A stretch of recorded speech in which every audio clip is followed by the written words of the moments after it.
জীবনটা কত সুন্দর, তাই না? এই জীবনে আপনি যা কিছু আপনার মন মতো সাজাতে চান, গোছাতে চান, আপনার মনকে আপনি যেভাবে সাজাতে চান, আপনার কাছে সেটাই ভালো লাগবে। আপনার কাছে যেই কাজটা সবচেয়ে বেশি ভালো লাগে সেটাই আপনার করা উচিত।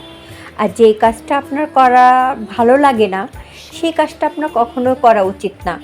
যেমন আমার কাছে আমার ঘর-দুয়ার সবসময় গোছানো, পরিপাটি করে রাখা, এই কাজটা আমার অনেক ভালো লাগে। এই কাজটা আমি অনেক করতে পছন্দ করি। আমি একবেলা ভাত না খেতে আমার যতটুকু ভালো লাগে, তার চেয়ে বেশি ভালো লাগে আমার ঘর-দুয়ার সবসময় পরিপাটি গোছানো থাকবে। মানে একটা মানুষ বাহির থেকে আসলে যেন সে অনুভব করে যে সুন্দর একটা ঘরে আসছি, সেই ঘরটা সবসময় গোছানো পরিপাটি। এই কথাটা কেউ যদি আমাকে বলে না, আমি সবচেয়ে বেশি খুশি হই। যদি আমাকে কোনো একটা গিফট দেয়, আমি যতটুকু খুশি না হই, আমাকে কেউ যদি বলে আমার ঘরটা অনেক সুন্দর, দেখতে ভালো লাগছে, ভাবি আপনি পরিপাটি করে আপনি ঘরটা গুছাচ্ছেন, আমার কাছে অনেকই ভালো লাগে। আমি অনেক অনেক অনেক খুশি হয়ে যাই। আসল কথা কি, সব নারীরাই চায় তার ঘরটা সুন্দর করে গোছানো পরিপাটি থাকে। তার কাছে সেই সেই কথাটা শুনতে সবচেয়ে বেশি ভালো লাগে। তেমনি আমারও সেই কথাটা অনেক ভালো লাগে। আমাকে কেউ যদি এই কথাটা বলে, আমি সবচেয়ে বেশি খুশি হই।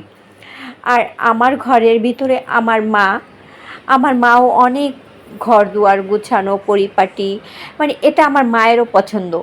আসলে উপরওয়ালার গড গিফট। এটা আমার মায়ের থেকেই আমার শেখা। যেভাবে আমি ছোটোবেলা আমার মাকে দেখেছি, আমার মা যেভাবে ঘর-দুয়ারকে পরিপাটি গুছিয়ে রাখতো, সেই হিসাবে আমিও চেষ্টা করি যেভাবে ঘর-দুয়ারকে কীভাবে গুছানো যায়, সুন্দর রাখা যায়, সেই ঘর-দুয়ারে দেখতে অনেক ভালো লাগে। আমার কাছে এই জিনিসগুলো অনেক অনেক অনেক ভালো লাগে। আর আমার কাছে গাছ, যেটা গাছের প্রসঙ্গে কথা বলি, আমার আর কিছু থাকুক আর না থাকুক, আমার গাছ অনেক পছন্দ। আমার সব ধরনের গাছ, বেলি ফুল গাছ, মানি প্ল্যান্ট গাছ, তার ফাইটারম্যান গাছ, যেই গাছটাই হোক না, আমার সব গাছগুলাই ভালো লাগে। আর আমি ছোট ছোট গাছগুলাও আমার অনেক ভালো লাগে। এটা আমি একটা ঘরের এক কোণায় শুধু আমার একটা গাছ দিয়ে আমি একটা সাইড বানিয়েছি, একটা মেন রোড দিয়ে। আমার কাছে এই জিনিসটা ভালো লাগে। আমি যখন আয়নার সামনে যাব, আমি আসল কথা কি নিজেকে নিজে অনেক মানে ভালো একজন মনের মানুষ অধিকার মানে লাগে আমার কাছে এই কাজটা করতে। যে আমি গাছকে এত ভালোবাসি, গাছ প্রিয় মানুষ আমি একজন। যেটা হলো আমি অনেক গাছ প্রিয় একটা মানুষ, সেটা ছোট ছোট গাছ হোক